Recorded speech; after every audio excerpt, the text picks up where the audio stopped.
dhiiran waxay iga dhigan tahay in si kalsooni ah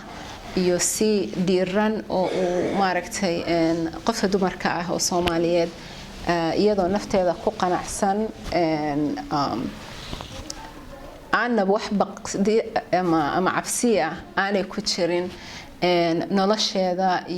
وحياله هم الذي هذا إني راتسته أو يكون ديرناتو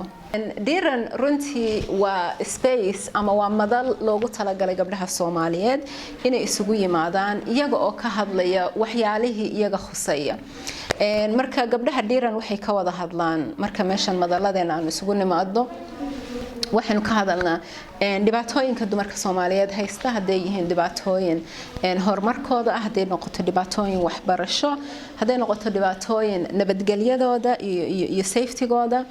so space-keena dhiiran waa space ay gabdhuhu wax isku dhiirigeliyaan iyagu isku push garayaan isku encourage garayaan motivation ay siiyaan inay dadaalkooda iyo dhiranaantooda ay hore ka sii wadaan iyaga oo naftooda wax ku kordhinaya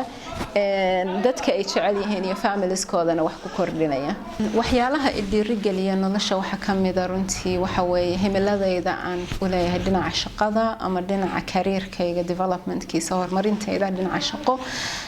taasoo aan isdhaho waxay muhiim u tahay inay siiso awood dhaqaale oo aan naftaydana wax ku tari karo dadka family-kayga iyo bulshadeydana aan wax ku kordhin karo aan wax ku tari karo sida kale waxa dhiirigelin runtii siiya horumarkayga waxyaalaha aan sameeyo si aan u sameeyo